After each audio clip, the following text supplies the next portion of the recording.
All right, so in today's video, we're going to be going with our second part to the copper ball bearings that we did before, or BBs, whatever you want to call them.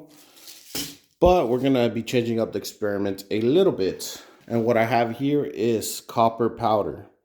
This is normally used in mixing with resin or other stuff. But what we're going to be doing is putting the copper powder in here to fill up as our medium, like what we normally do with our powdered steel.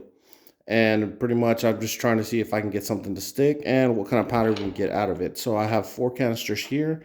I'm going to be doing one with these copper plated steel BBs. And this guy I'm actually going to be mixing with powdered steel because I had people asking about that why didn't I use it with powdered steel before.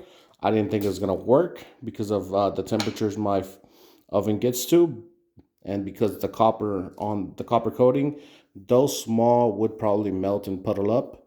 But there's no way to know without trying, so we're just gonna give it a try. And for this guy, I'm gonna be using these copper ball bearings. They're 52-100, so they're hardenable steel. So when I etch them, they will darken pretty well.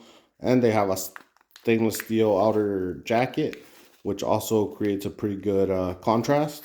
And I'm gonna be doing a thin layer in here, followed by powder, followed by a piece of copper and a core steel, and then I'm gonna rinse and repeat. And we're gonna see what kind of patterns we can get out of it. All right, guys. So here I only show 2 billets that I make, but I end up making 4 billets, 2 of which are identical to the 2 that I show here, with the exception of adding 1080 steel powder with nickel steel in it. So that creates a different contrast, and it's the stuff that I use on my regular canister builds. And the reason why I did that is twofold. One, so I can see what the pattern is, and two, to see if I can actually forge weld in a canister in my oven. Now, normally whenever you're forge welding, you want to get up to pretty high degrees. For the copper builds, I don't have to get as high because the melting point of copper is much lower than steel. Therefore, I only bring it up to about 1875 Fahrenheit versus the steel powder that I got to bring up to 22 or 2300 degrees for it to get hot enough to forge weld. But theoretically, since it's in a canister and it is in a controlled space in pretty much a vacuum because all the oxygen burns out, in theory it should weld at a much lower temperature. I just don't know if 2000 degrees, which is the highest that my oven gets to, is low enough for it to forge weld. So that'll be part of the experiment as well, seeing if that works. If that works, that's pretty cool. I'm not sure how that really changes anything, but it's cool to know. And for future references, maybe if I want to make a billet and I want to use my oven versus doing it with my forge, I could go that route. But on average, I'll probably still use the forge, unless I'm using very, very controlled temperatures, such as with the copper powder that I'm using here. And hopefully in the future, I'll also be trying it with some brass powder. So now that all 4 billets are prepped, I'm just gonna quickly press them under the power hammer. I am just doing 2 heats per billet, and under the press it should be plenty to get us the results that we need. And hopefully we get full consolidation and we don't have our edge steel or core steel wandering around. Alright guys, so it is the next day. I ended up bringing all of them up to 1500 degrees and letting them cool slowly in here. And I got them all numbered, I guess, with little welding spots on the back, so we know which one is which. And we're gonna go on ahead and cut them on the bandsaw. So hopefully they annealed properly and they're nice and soft. Alright guys, so I have them all here. They are marked out. I had a little dot on 1, 2 dots on 2, 3 dots on 3, and 4 dots on 4. I can't really tell the dots apart of this one, but if this one's 1, 2, and 3, by process of elimination, that one's 4. So the first one was copper powder with the copper steel BBs. The second one was copper powder with the 52-100 steel BBs. The third one is our 15 and 20 steel powder with our copper BBs. And the fourth one is our 15 and 20 powdered steel with our 52-100 steel babies. These two were forged at approximately 1875 degrees Fahrenheit, and these two I bumped up to 2000, which is the max that my oven goes. The reason for that is because of the steel powder. It needs to get hot enough to forge well. Now, the 2000 degrees isn't hot enough. That's the max it could go, so I decided to give it a try with that. Since on the previous ones, like the one I had here from the other previous video, it seemed like we got some pretty solid welding on there. I never really ground it down, but it looks pretty solid. You have a little bit of the delam line there, but I'm not sure how far in it goes. So I wanted to test it out if I could forge weld it in a canister at 2000 degrees in the oven. So we're gonna see if that worked out, and hopefully we get successes on all four, and we can figure out how to work this.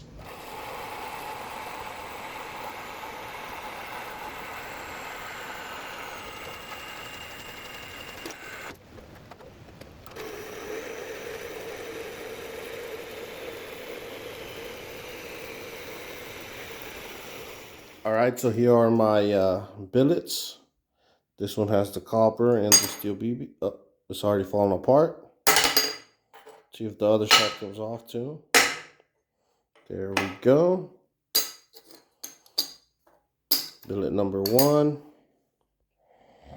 It seems to have consolidated pretty nicely. The core steel looks pretty nicely centered. The copper seems to have gone in there pretty well. All right, let's move to number two. There we go. See, this is the benefit of the white spray paint. It doesn't let stuff stick together. I wasn't so sure about how the copper powder would react to it, but it seems to have worked pretty well. So let's take a look at this one. And one cool thing about this is, since the ball bearings are so much smaller, you get a nice tighter pattern. And hopefully that's going to come out on the final product looking a lot nicer. That's what I'm hoping for with these smaller BBs that I'm using. This one also seems to have consolidated pretty well. It's looking pretty good. The center stayed nice and centered, which is one of the things I worry about the most. But overall, I'd say pretty successful. Time for the third one. This one's already popping off. I felt it as soon as I grabbed it. There we go.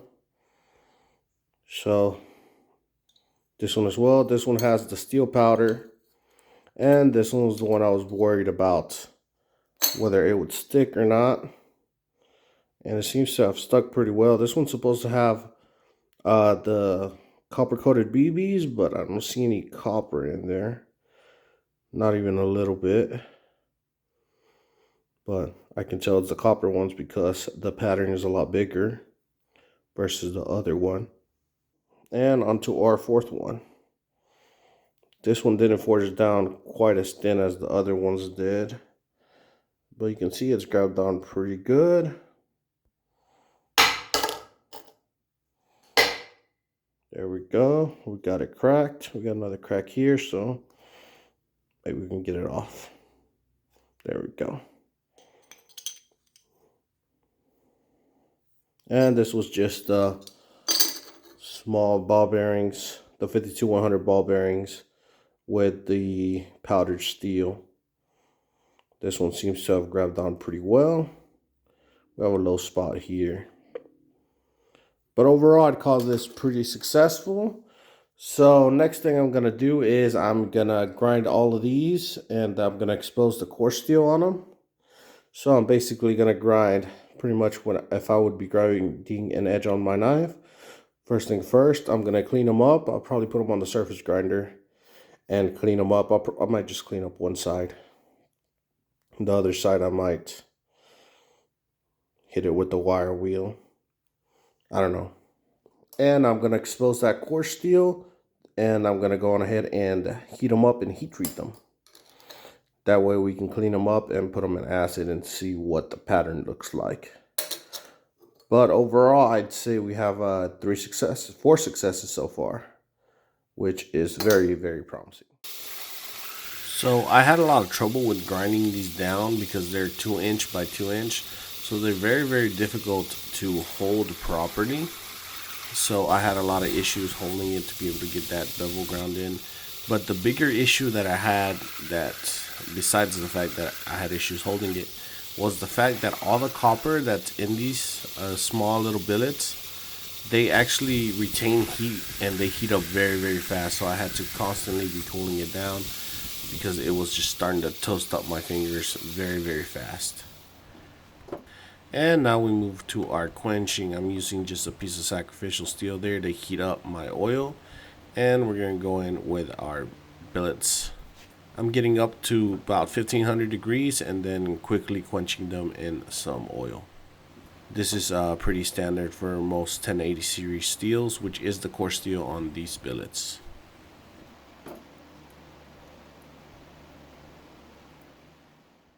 Alright guys, so I just got done heat treating these guys. 2 of them are still pretty toasty because I just quenched them. The other 2 have been sitting for a while.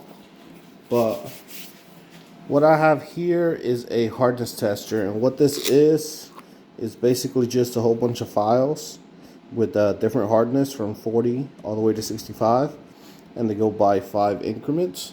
And this is relatively soft, and this is very, very hard. So I'm going to be checking them to see how well they harden. Other people with more funds, because it costs a lot more money, they have actual hardness testing machines. One, I don't have the space for it or the funds for it, but those are a lot more accurate. This one's within 5, so it's close enough to be able to tell if it is hard or not. So we're going to go on ahead and check them. And this is the first one. This is the number 1. And I'm not gonna lie, it looks pretty cool. I'm very happy with the way it looks. We're just gonna make sure it hardened, and we're just gonna go straight to the 65.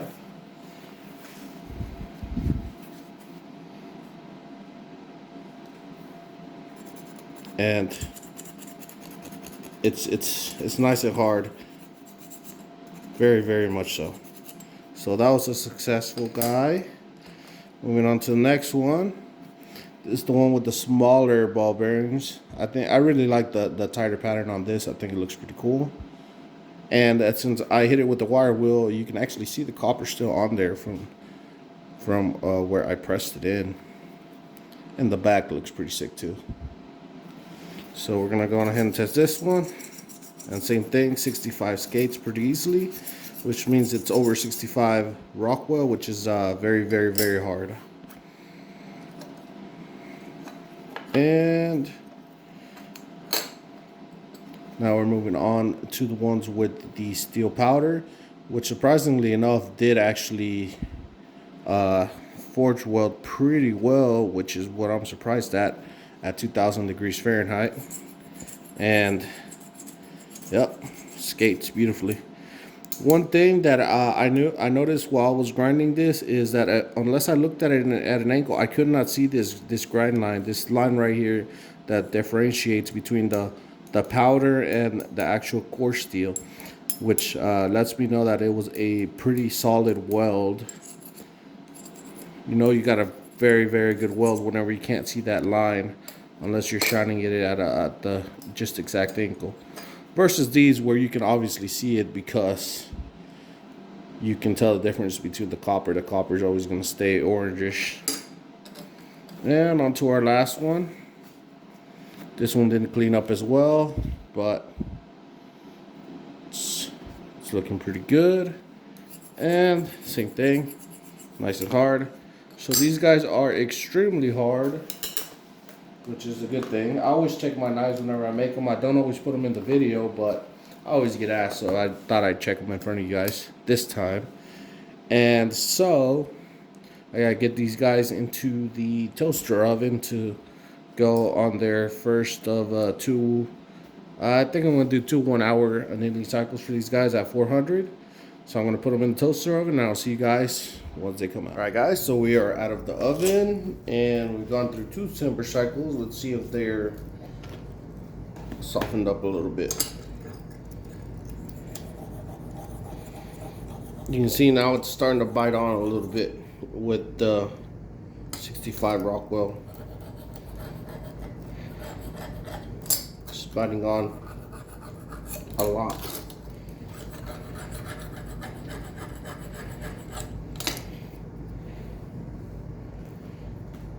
It's not quite grabbing, but it's definitely biting. So, and it's grabbing almost nothing with the 60. So it's safe to say it's somewhere between 65 and 60. But to be honest, it's probably like around the 61. This one's not grabbing at all. So it's probably around the 61, 62 Rockwell, which is perfect for making a knife. And if you want to grab one of your own, I have a link in my description. There are the hardness testing files, and it comes in handy. Alright, so now that we know that they are hardened properly, I only ground them down to a 60 grit. So now I'm going to grind them up to a 220 grit, and we're going to go on ahead and etch them so we can see what the full pattern looks like. And I'm going to be etching them in ferric chloride, and we're going to also be doing a coffee etch. And as you can see, I learned my lesson and I grabbed the magnet for grinding the finished grind on these guys, and I'll be giving them a 220 grit belt finish to be able to get a nice good solid etch with a good reveal. Alright guys, you know what time of the video it is. This is where I would like you to check if you aren't subscribed or not subscribed, and if you're not, be sure to click that subscribe button. If you enjoy these videos, this is a great way to help the channel grow and push the videos out to a newer, broader audience. I would really appreciate that. And if you liked the video, be sure to like the video and comment down below what you thought about this experiment. And if you want to support the channel in a monetary way, you can check in the description down below where I have my store and my Patreon where you can check those out. And subscribe. I would really appreciate that, and thank you for watching. Alright, so I've gone on ahead and etched them, and I already took them out and gave them a little coat of wax, and they're all looking pretty good. But one thing I want to point out, and is the reason why I'm not really a fan of using the steel BBs versus the 52-100, is the etching color. As you can see, the steel is more likely mild steel, and it etches a lot lighter than it does with the bold black of the 52-100. And overall, I just like that tighter pattern better. Regardless, I really like the look of it. And once you grind it down, it looks a lot more interesting than just a whole bunch of polka dots. Overall, I'm very happy with it.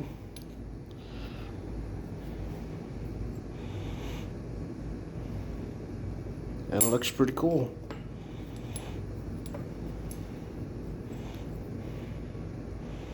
I'm also very happy that I could actually forge weld in a canister.